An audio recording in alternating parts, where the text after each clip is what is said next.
Hello, good morning everyone. जय श्री कृष्णा। कैसे हैं आप सब? बढ़िया हैं। चलो, अपन बात कर रहे थे मैकेनिक्स के अंदर। क्या कर रहे थे? मैकेनिक्स के अंदर अपन बात कर रहे थे। फर्स्ट यूनिट अपन ने क्या कर रखी थी? स्टार्ट कर रखी थी, ठीक है। उसके अंदर अपन ने एक क्वेश्चन लिखवाया था। क्या किया था? उसके अंदर अपन ने एक क्वेश्चन लिखवाया था। क्वेश्चन क्या था? यदि दो पिंड क्या हो, यदि दो पिंड एक दूसरे की तरफ, कौन सी क्लास है? BSc first year mechanics. Okay जी। हाँ, अपन ने इसके अंदर क्वेश्चन लिखवाया था कि यदि दो पिंड एक दूसरे की तरफ गति कर रहे हैं तो बताओ कि उनके बीच टक्कर की शर्त क्या होगी। क्या करवाया था? क्वेश्चन क्या था कि यदि दो पिंड एक दूसरे की तरफ गति कर रहे हैं तो उनके बीच टक्कर की शर्त क्या होगी, या फिर अपने को प्रूव क्या करना था उसके अंदर। ऐसे कुछ था, R2 vector minus R1 vector multiply V2 vector minus V1 vector equal 0। ठीक है, ये वाला क्या करना था? अपने को प्रूव करना था। ठीक है, इसके लिए मैंने आप लोगों को कुछ बताया भी था कि जब मान लो दो पिंड गति कर रहे हैं एक दूसरे की तरफ, तो जब ये दोनों गति करेंगे तो इनकी स्थिति क्या होगी? स्थिति एक ही स्थिति पे टक्कर करेंगे, ये इधर से आएगा, ये इधर से आएगा। अगर दोनों एक ही स्थान पे मिलेंगे तो टक्कर भी क्या होगी? एक ही स्थान पे होगी, यानी कि उनकी स्थिति पोजीशन क्या होगी? एक ही होगी। ठीक है, अगर पोजीशन सेम है तो उनका टाइम भी क्या होगा? वहाँ पे सेम होगा। क्या होगा? सेम होगा। ठीक है, तो चलो अपन लिखते हैं इसके अंदर, यदि दो पिंड, आंसर है इसका ये अपने को तो प्रूव करना है। ठीक है, समझा मैंने कल दिया था, तो आज अपन क्या करेंगे? इसका सॉल्यूशन करते हैं। देखो, यदि दो पिंड आपस में, दो पिंड टक्कर करते हैं, यदि दो पिंड टक्कर करते हैं, यदि दो पिंड टक्कर करते हैं तो उनके टकराने की स्थिति क्या होगी? सेम होगी। देखो, यदि दो पिंड टक्कर करते हैं तो उनके टकराने की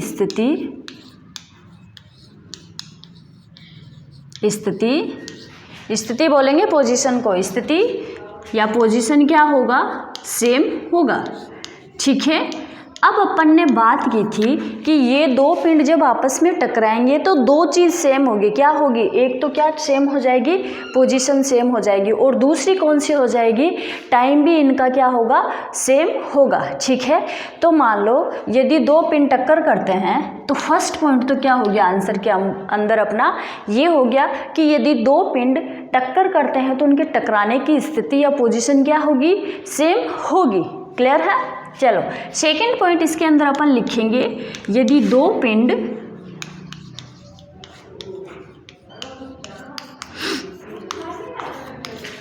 टक्कर करते हैं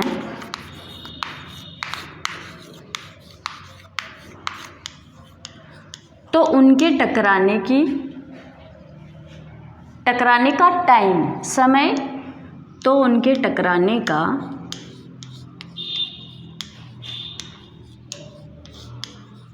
समय क्या होगा? समान होगा। ठीक है, समय समान होगा। ये दो अपन ने क्या की? बात की किनकी? जब दो पिंड आपस में टकराते हैं तो उनकी पोजीशन और उनके टाइम की। क्लियर है? अब मान लो प्रारंभ समय पर दोनों पिंडों का स्थिति, क्या प्रारंभ समय पे दोनों पिंडों का एक तो स्थिति और एक वेलोसिटी की बात करते हैं। देखो, प्रारंभ समय पर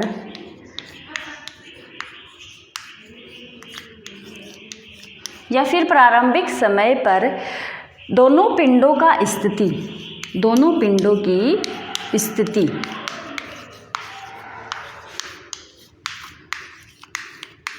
एक बात बताओ, मैंने आप लोगों को बताया था कि मान लो एक पिंड इधर से आ रहा है, गति करता हुआ आ रहा है, और एक पिंड इधर से गति करता हुआ आ रहा है, ठीक है। तो जब ये दोनों, ये मान लो ये कोई पिंड है, यहाँ से गति करता हुआ यहाँ आ रहा है, तो इसकी प्रारंभिक पोजीशन भी तो कुछ न कुछ होगी। क्या? इसकी प्रारंभिक पोजीशन भी तो कुछ न कुछ होगी, तो वो अपन क्या बोलेंगे? R1 वेक्टर, ठीक है।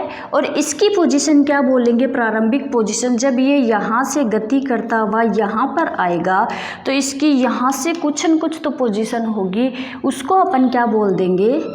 R2 vector. मान लो ये वाला क्या है? फर्स्ट पिंड है, पहला पिंड है जो इधर से गति करता हुआ यहाँ पर आ रहा है, तो इसका स्टार्टिंग यानी प्रारंभिक स्टार्टिंग इसकी पोजीशन क्या हो जाएगी? R1 vector. और ये कोई दूसरा पिंड है जो यहाँ से गति करता हुआ कहाँ जा रहा है? यहाँ जा रहा है, तो इसकी प्रारंभिक पोजीशन क्या हो जाएगी? R2 वेक्टर, ठीक है। तो देखो प्रारंभिक समय पर दोनों पिंडों की स्थिति क्या हो जाएगी? R1 वेक्टर व R2 वेक्टर है, ठीक है। अब मुझे ये बताओ, अब ये जो पिंड है यहाँ से गति करता हुआ यहाँ पे पहुँच रहा है, तो इसकी कुछ न कुछ वेलोसिटी तो होगी। क्या? जब ये पिंड यहाँ से गति करता हुआ यहाँ पे आ रहा है तो इसके पॉइंट पर कुछ तो वेलोसिटी होगी। तो इस वाले को वेलोसिटी क्या नाम दे देंगे अपन? V1 वेक्टर, ठीक है। और दूसरे वाले की वेलोसिटी को अपन क्या नाम दे देते हैं? V2 vector. क्लियर है यहाँ पे? तो देखो मैंने क्या बोला कि जब ये पिंड, पहला पिंड गति कर रहा है, प्रारंभिक स्थिति इसकी क्या है? R1 vector. और पहले वाले का ही वेलोसिटी कितनी है? V1 vector. ऐसे ही दूसरे वाले की प्रारंभिक पोजीशन क्या है? स्टार्टिंग पोजीशन क्या है यहाँ पे? R2 vector. और इसकी पोजीशन और इसकी वेलोसिटी कितनी है यहाँ पे? V2 vector. तो कहने का मतलब क्या है? अपना पॉइंट क्या बन जाएगा कि प्रारंभिक समय पर दोनों पिंडों की स्थिति तो क्या हो जाएगी? R1 वेक्टर और R2 वेक्टर, ठीक है। और इनका वेग क्या हो जाएगा? V1 वेक्टर और V2 वेक्टर। अब यही बात अपन क्या करेंगे? यहाँ पे लिखेंगे। क्लियर है यहाँ तक? चलो देखो, और इनका वेग, और इनका वेग क्या हो जाएगा?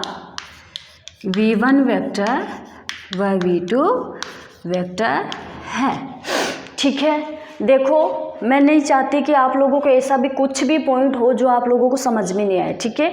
अपने को प्रूव क्या करना है? ऊपर वाला प्रूव करना है। या फिर इसको आपको एग्जामिनर ऐसे भी क्वेश्चन बना के दे सकता है कि यदि दो कण आपस में टक्कर कर रहे हैं तो बताओ कि उनके टकराने की शर्त क्या होगी, या फिर आप लोगों को ये क्वेश्चन भी दे सकता है, ठीक है। तो सबसे पहले अपन ने क्या किया? यदि दो टक्कर आपस में टकराएंगे तो उनकी स्थिति सेम होगी। क्या होगी? उनकी पोजीशन सेम होगी। अगर पोजीशन सेम है तो उनका टाइम भी क्या होगा? सेम है। और उनकी प्रारंभिक दोनों पिंडों की स्थिति क्या हो जाएगी? R1 वेक्टर व R2 वेक्टर है, ठीक है। और इनका वेग क्या हो जाएगा? V1 वेक्टर व V2 वेक्टर। क्लियर है यहाँ तक? चलो ये तो अपन ने किसकी बात की? स्टार्टिंग वाले की बात की, यानी कि जब टक्कर कर रहे होते हैं तब की। अब अपन बात करते हैं इन दोनों के टक्कर करने के बाद की बात। मान लो ये यहाँ पे टक्कर करेंगे तो मैंने आप लोगों को कल बता चुकी हूँ कि इसकी पोजीशन वेक्टर क्या आएगी? यहाँ पे R1 डैश, और इसकी क्या आ जाएगी? R2 वेक्टर डैश, ठीक है। ऐसे ही अगर ये टकराने के बाद पोजीशन इनकी सेम है तो टाइम भी क्या हो जाएगा? यहाँ पे सेम हो जाएगा। तो टाइम क्या हो जाएगा यहाँ पे? T2। ये मैं कल आप लोगों को अच्छे से एकदम समझा चुकी हूँ, ठीक है। आज अपने को लिखना है बस। तो यहाँ टक्कर की स्थिति पर, यहाँ टक्कर की स्थिति पर यहाँ टक्कर की स्थिति पर क्या हो जाएगा, R1 vector dash equal R2 vector dash व T1 इक्वल T2 होगा। आप लोगों को पता है कि ये वाली चीज़ कहाँ से आई है, जब ये दोनों आपस में टक्कर करेंगे, ये तो इसकी क्या थी, प्रारंभिक पोजीशन थी, स्टार्टिंग पोजीशन थी। जब ये दोनों गति करने के लिए स्टार्ट हुए थे, गति करने के लिए चले थे, एक पॉइंट से दूसरे पॉइंट पे आए थे, तो जिस पॉइंट से चले थे उस वाले पॉइंट की ये क्या है, पोजीशन है। ठीक है, और ये वाली पोजीशन कौन सी है, जब ये दोनों पिंड क्या कर लेंगे, आपस में टक्कर कर लेंगे, तो टक्कर करने के पश्चात, टक्कर करने के बाद की स्थिति है, और इसके ऊपर क्या हो जाएगा, टाइम भी सेम होगा। ठीक है, तो अब क्या लिखेंगे, या टक्कर के स्थान पर पिंडों की स्थिति सदिश, यहाँ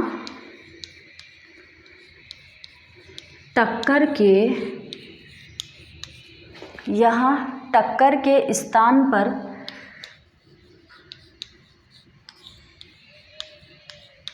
पिंडों की स्थिति क्या हो जाएगी,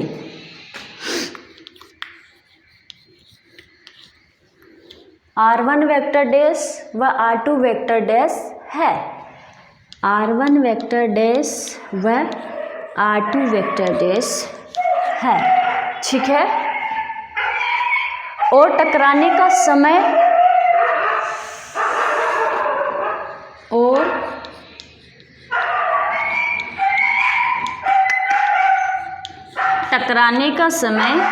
क्या हो जाएगा, T1 व T2 है। क्लियर है यहाँ तक? मुझे नहीं लगता है कि यहाँ पर इतने मैंने 4 पॉइंट लिखे हैं, किसी को भी कोई दिक्कत होगी या किसी को कोई डाउट होगा। तो देखो, सबसे पहले अपन ने इसके अंदर किसकी बात की, यदि दो पिंड टक्कर करते हैं तो उनके टकराने की स्थिति भी पोजीशन क्या होगी, सेम होगी। ठीक है, पोजीशन सेम होगी तो उनकी वेलोसिटी भी क्या होगी, या टकराने का समय भी क्या होगा, सेम होगा। ठीक है, और प्रारंभिक समय पर दोनों पिंडों की स्थिति क्या हो जाएगी, R1 वेक्टर व R2 वेक्टर है। ठीक है, और इनका वेग क्या हो जाएगा, V1 वेक्टर व V2 वेक्टर है। ठीक है, अब यहाँ टक्कर की स्थिति R1 vector dash equal R2 vector dash व T1 इक्वल T2 होगा। तो कहने का मतलब क्या है कि टक्कर के स्थान पर पिंडों की स्थिति तो क्या हो गई, R1 वेक्टर डैश व R2 वेक्टर डैश, और उनके टकराने के समय क्या हो गया वहाँ पे, T1 व T2 है। क्लियर है यहाँ तक? चलो इसके आगे अपन बात करते हैं। अब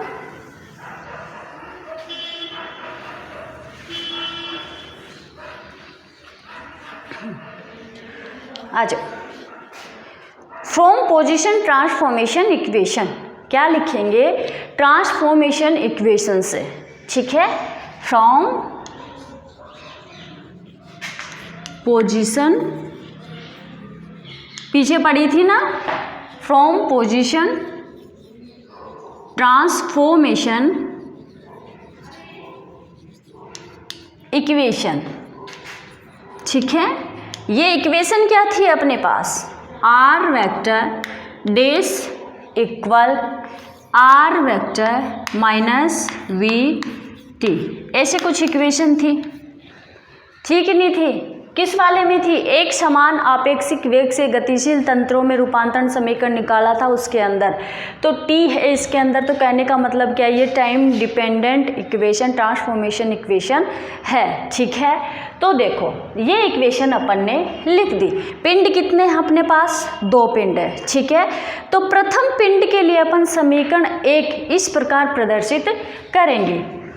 ठीक है, स्टार्टिंग कहाँ से करनी है, ट्रांसफॉर्मेशन इक्वेशन से। ठीक है, तो देखो अब यहाँ पे अपन क्या करेंगे, प्रथम पिंड के लिए समीकरण 1, प्रथम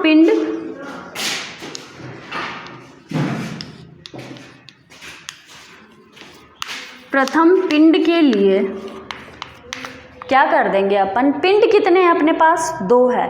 तो एक बार तो इसके अंदर प्रथम वाले की वैल्यू रख देते हैं और एक बार सेकंड वाले की रख देते हैं। तो देखो प्रथम पिंड के लिए समीकरण 1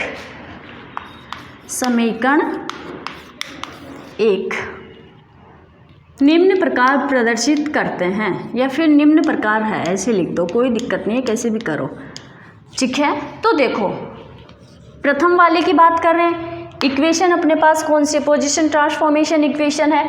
तो चलो इसके अंदर क्या पुट कर देंगे, R1 वेक्टर इक्वल, ये डैश है, ये 1 क्यों लगाया है भाई यहाँ पे, क्योंकि 1 वाले प्रथम पिंड के अपन क्या कर रहे हैं, बात कर रहे हैं। तो ये क्या हो जाएगा, R1 वेक्टर माइनस V1 और T1, ठीक है। सबसे पहले अपन क्या करते हैं कि पोजीशन ट्रांसफॉर्मेशन इक्वेशन लिखते हैं। पोजीशन ट्रांसफॉर्मेशन इक्वेशन लिखेंगे किसकी, कौन से वाले की, टाइम डिपेंडेंट ट्रांसफॉर्मेशन इक्वेशन की लिखेंगे, ना कि टाइम इंडिपेंडेंट वाली की लिखेंगे। क्लियर है यहाँ तक। तो सबसे पहले अपन पोजीशन ट्रांसफॉर्मेशन इक्वेशन लिखेंगे, उसके अंदर अपन प्रथम पिंड की वैल्यू पुट करेंगे। कहने का मतलब क्या है कि इसके अंदर 1 1 1 1 पुट करते चले जाएंगे, ठीक है। इसी प्रकार द्वितीय क्या करेंगे, इसी प्रकार द्वितीय पिंड के लिए, ठीक है। द्वितीय पिंड की बात कर रहे हैं तो क्या कर देंगे, 2 लगा देंगे, बस इतना ही करना है। R2 vector dash equal R2 vector minus V2 और T2, ये इक्वेशन आ गई अपने पास 2। क्लियर है यहाँ पे, क्लियर है। तो चलो अब क्या करेंगे, टकराने की अवस्था में अपन ने 2 कंडीशन लगाई थी, आप लोगों को पता हो क्या किया था। टकराने की अवस्था में अपन ने 2 कंडीशन लगाई थी, कौन से इक्वल थे, R1 vector dash equal R2 vector dash, यही था। और उसके अंदर टाइम भी क्या था, सेम था, तो T1 इक्वल T2 था, ठीक है। तो टकराने की स्थिति में, टकराने की स्थिति में क्या कंडीशन थी अपने पास, R1 vector dash equal R2 vector dash और T1 इक्वल क्या था, T2 था, यही कंडीशन थी अपने पास। चलो अब बात करेंगे यहाँ एक दूसरे की अवस्था में। अब मुझे एक बात बताओ, यहाँ तक क्लियर है, क्लियर है। सबसे पहले अपन ने क्या की, वो चारों कंडीशन को अपन ने एक थ्योरेटिकल रूप में लिखा, ठीक है। अब इसका सॉल्यूशन कहाँ से करेंगे, पोजीशन ट्रांसफॉर्मेशन इक्वेशन से करेंगे। वो वाली लिख दो, फिर प्रथम पिंड की वैल्यू पुट कर दो, और फिर सेकंड वाले की वैल्यू पुट कर दो, और फिर जो अपन ने टकराने की स्थिति में जो कंडीशन लगाई थी वो वाली यहाँ पे क्या कर दो, लिख दो, ठीक है। अब देखो मुझे एक बात बताओ, मान लो ये कोई 2 व्यक्ति है, ठीक है।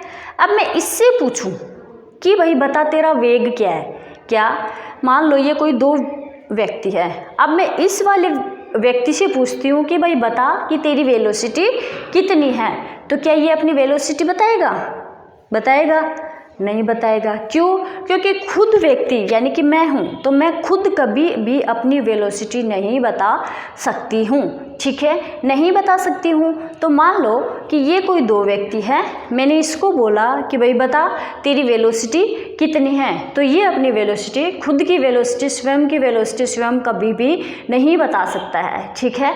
तो मान लो ये कोई 2 व्यक्ति, मैंने इसको, हाँ ये वाला इसकी वेलोसिटी बता सकता है और ये वाला इसकी वेलोसिटी बता सकता है, ठीक है। तो मानो कि ये कोई 2 व्यक्ति है, मैंने इस वाले को बोला, इस वाले को कि बता भाई इसकी वेलोसिटी कितनी है, इसका वेग कितना है। तो ये जब इसको देखेगा, सामने से देख रहा है, तो सामने से देख रहा तो वेलोसिटी तो ये बता देगा, पर ये बताएगा किस में, नेगेटिव में बताएगा, किस में, ऋणात्मक में बताएगा। और जब मैं इसको पूछूं कि तू इसकी वेलोसिटी बता, तो ये वाला इसकी वेलोसिटी सामने से देख रहा है, देख रहा है, क्यों? क्योंकि ये ऑपोजिट में ही तो आ रहे हैं, दोनों ऑपोजिट में ही तो आ रहे हैं। तो जब ये मान लो ये इसकी वेलोसिटी बताएगा तो ये किस में बताएगा? वेलोसिटी तो बता देगा, पर किस में बताएगा? ऋणात्मक में बताएगा। तो कहने का मतलब क्या है कि ये इसकी वेलोसिटी ऋणात्मक में बताएगा और ये इसकी वेलोसिटी किस में बताएगा? ऋणात्मक में बताएगा। क्लियर है यहाँ तक? चलो समीकरण 1 व 2 से यहाँ तक क्लियर है। समीकरण फ्रॉम इक्वेशन 1 and 2। ओके, अब इक्वेशन 1 and 2 अपने पास क्या है? देखो R1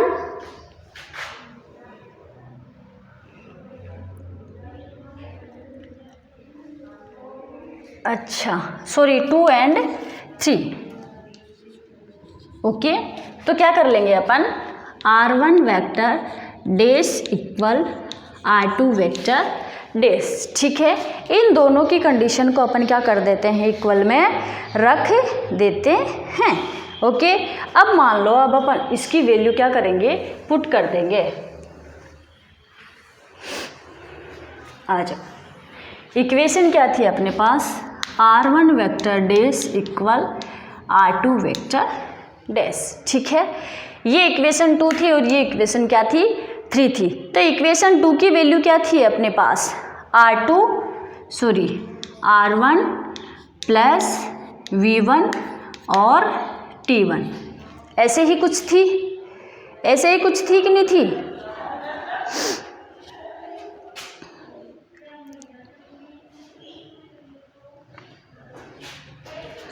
माइनस में थी ना वैल्यू? हाँ, माइनस में थी। और इस वाले की क्या थी? R2 वेक्टर माइनस V2 और T2। ठीक है, ओके। अब मैंने आप लोगों को कंडीशन और क्या बताई थी? यहाँ एक दूसरे के सापेक्ष मापा गया वेग, यहाँ एक दूसरे के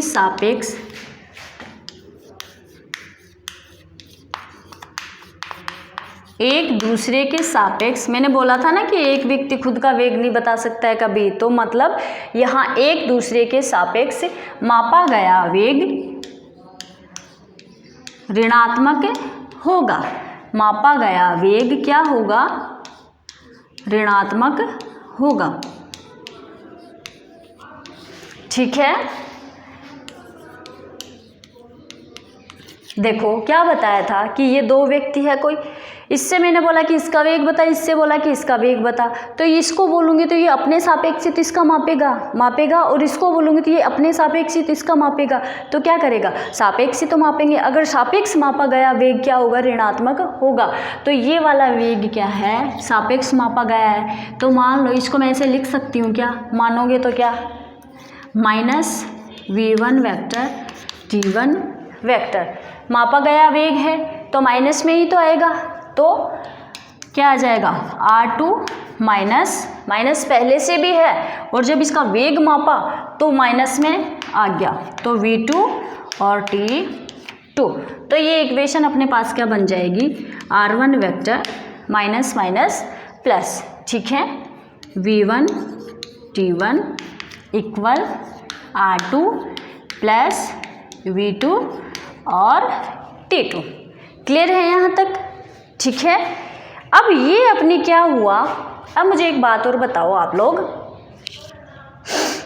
हाँ जी, T1 इक्वल T2 है, पढ़ चुके हो आप कंडीशन के अंदर। T1 इक्वल T2 है तो क्या अपन इन दोनों को T बोल सकते हैं? T लिख सकते हैं, बिल्कुल लिख सकते हैं, क्यों नहीं लिख सकते? ठीक है, तो अपने पास ये कौन सी वाली कंडीशन आ जाएगी? देखो R1 vector plus V1 T किसके अकॉर्डिंग? इसके अकॉर्डिंग। किसके अकॉर्डिंग? इसके अकॉर्डिंग। तो ये भी क्या हो जाएगी? R2 plus V2 vector T। हो गया? हो गया। तो ये अपनी एक शर्त अपने पास क्या आ गई। ठीक है, ये कौन सी है? एक शर्त है। ठीक, जो भी न्यूमेरिकल अपने को देंगे तो वो इस वाली शर्त के अंदर वैल्यू पुट करके अपन क्या करेंगे, उसका सोल्यूशन करेंगे। एक न्यूमेरिकल अपन आगे करेंगे तो बाद में देखते हैं। ये तो इसकी कौन सी है, शर्त है। पहले वाला पूछा था ना कि दो पिंड एक दूसरे के सापेक्ष या सॉरी एक दूसरे के सामने गति कर रहे हैं, तो बताओ उनके टकराने की शर्त क्या होगी। तो ये उसके टकराने की क्या होगी, शर्त होगी। अब अपने को इस शर्त से प्रूव क्या करना है, ये वाली क्या, ये वाली इक्वेशन अपने को इस शर्त से क्या करनी है, प्रूव करनी है। तो क्या हो जाएगा, देखो यहाँ पे अब अपन इसको कैसे लिख देंगे,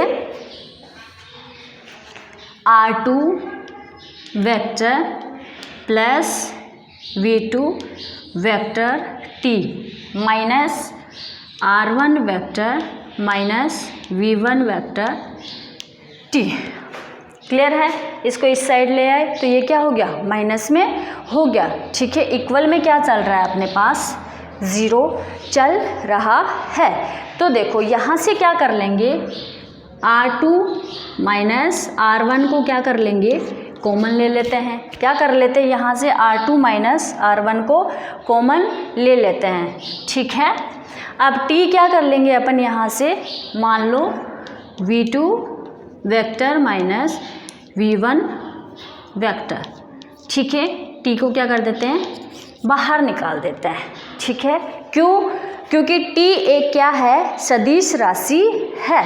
ठीक है, अब इस वाली इक्वेशन को क्या करेंगे अपन, ये जो इक्वेशन आई है अपने, किसको सोल्व करके, इस शर्त को सोल्व करके जो इक्वेशन आई है, इस इक्वेशन को अपन क्या कर देंगे, minus V2 vector minus V1 vector से क्या कर देंगे, सदिश गुणा कर देंगे।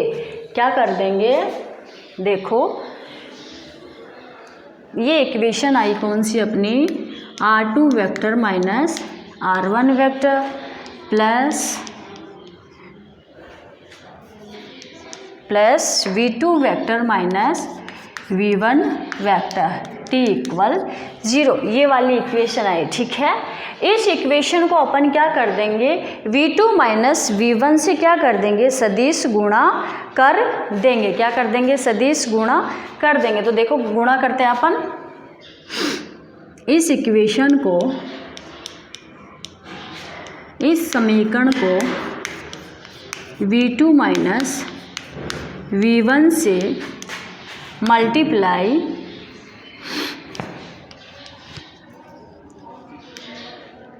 करने पर करें, क्या आ जाएगा अपना, मल्टीप्लाई करने पर इसका को R2 minus R1 multiply V2 minus V1 plus V2 minus V1 T गुणा V2 माइनस V1।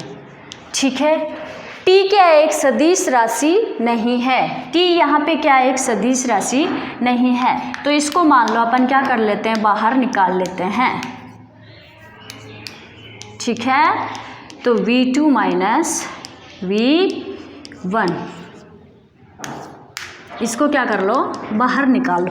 अब मुझे ये बताओ, सदिश के अंदर आप लोगों ने एक बात पूछी कि सेम सदिश राशि जब होती है उनको अपन मल्टीप्लाई करते हैं तो उनकी वैल्यू क्या आती है, 0 आती है। क्या आती है, 0 आती है। कब, जब सेम सदिश गुणा करते हैं, सेम सदिश राशि से गुणा करते हैं तो उसकी वैल्यू क्या आ जाती है अपने पास, 0। तो ये पूरी वाली टर्म क्या हो गई अपने पास, यहाँ पे 0 हो गई। तो अपने पास बचा क्या यहाँ पे, R2 vector minus R1 vector गुणा V2 वेक्टर माइनस, चलो थोड़ा सा नीचे लिखो इसको, R2 vector minus R1 vector गुणा V2 vector minus V1 vector equal क्या हुआ, 0। और यही अपने को क्या करना था, प्रूव करना था। क्या करना था, यही अपने को क्या करना था, प्रूव करना था।